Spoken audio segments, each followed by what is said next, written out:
Morning students. Chapter number 4 वायु। हमारी पृथ्वी चारों ओर से वायु से घनी चादर से घिरी हुई है, जिसे वायुमंडल कहते हैं। पृथ्वी पर सभी जीव जीवित रहने के लिए ही वायुमंडल पर निर्भर है, और यह वायु जो है हमें सांस लेने के लिए वायु प्रदान करता है। उसके साथ ही सूर्य की किरणों के हानिकारक प्रभाव से हमारी रक्षा करता है, और सुरक्षा की यह चादर जिसे हम दिन में सूर्य की गर्मी से तप्त होकर जल सकते हैं और रात के समय ठंड से जम सकते हैं। अतः यह वायुराशि जिसने पृथ्वी के तापमान को रहने योग्य बनाया है। अब आते हैं वायुमंडल का संगठन। सभी जानते हैं कि वायु का उपयोग हम सांस लेने के लिए करते हैं। वास्तव में अनेक गैसों का मिश्रण होती है, जिसमें नाइट्रोजन और ऑक्सीजन की मात्रा अधिक होती है। वायुमंडल में carbon dioxide, helium, ozone, argon और हाइड्रोजन कम मात्रा में पाई जाती है। यहाँ पर इसका संगठन दिया गया है, जिसमें कार्बन डाइऑक्साइड की मात्रा 0.03% है, ऑर्गन की 0.93%, अन्य सभी गैसें हैं जिसमें हीलियम, ओजोन आती हैं, जिनकी 0.04% है, और ऑक्सीजन 21% है, जबकि सबसे अधिक नाइट्रोजन है वो 78% है। हीलियम, ओजोन, आर्गन, हाइड्रोजन कम मात्रा में पाई जाती हैं। गैसों के अलावा धूल के छोटे छोटे कण भी होते हैं, जिसमें यहाँ पर चित्र में दिखाया भी गया है, जिसमें वायु के विभिन्न संगठनों के प्रतिशत दर्शाए गए हैं।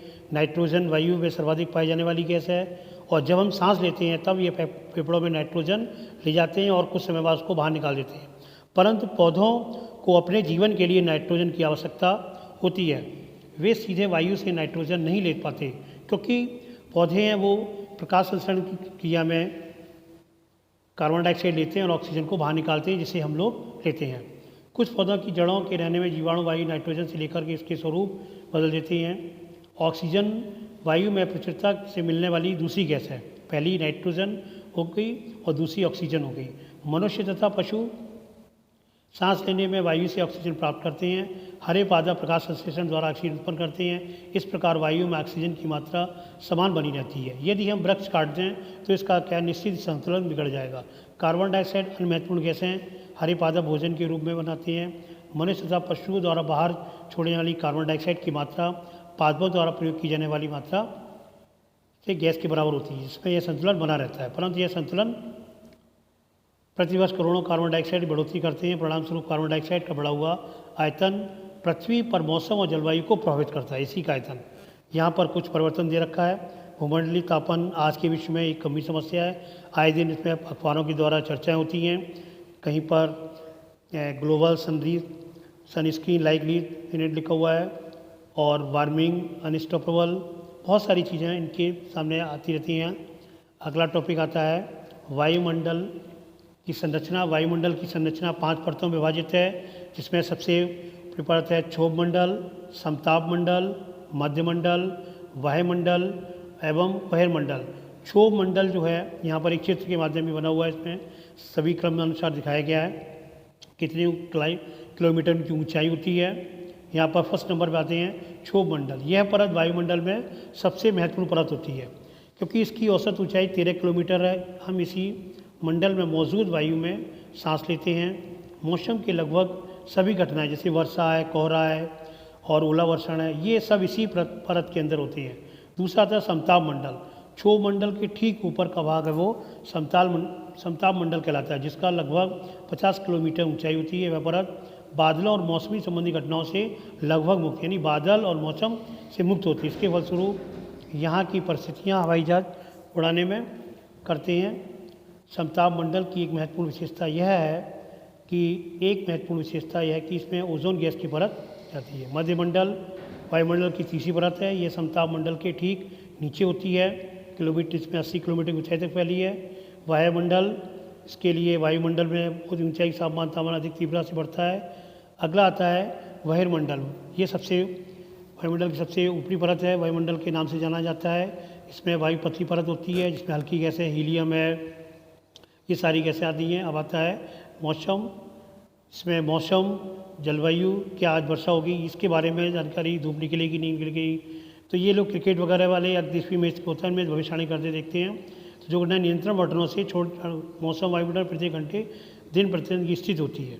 और आर्द्र मौसम किसी भी चिड़चिड़ा को बना सकता है। अच्छा वाला मौसम आनंद देता है, ये सभी जानते हैं। जलवायु जो किंतु दीर्घकाल में किसी स्थान का औसत तापमान होता है, उस स्थान को जलवायु बताता है। और तापमान, आप प्रतिदिन जिस तापमान का अनुभव करते हैं वायुमंडल का तापमान होता है। वायु में मौजूद ताप शीतलता, वायुमंडल का तापमान केवल दिन और रात में ही बदलता है।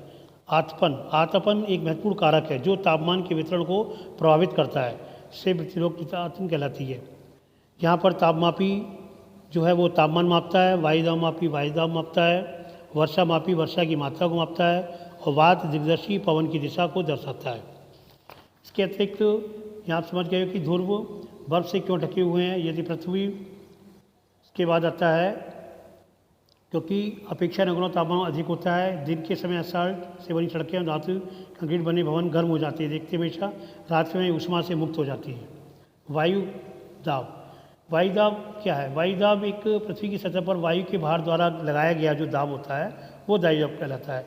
वायु दाब में ऊपर की ओर से जाने पर दाब में तेजी से गिरने लगता है, और समुद्र स्तर पर वायु दाब वो सर्वाधिक होता है, और ऊंचाई पर जाने पर यह घटता जाता है। वायु दाब का क्षैतिज वितरण किसी स्थान पर उपस्थित वायु के ताप द्वारा प्रभावित होता है। अधिक तापमान वाले क्षेत्र में किंतु वायु द्वारा में आकाश और नम मौसम में जुड़ा होता है।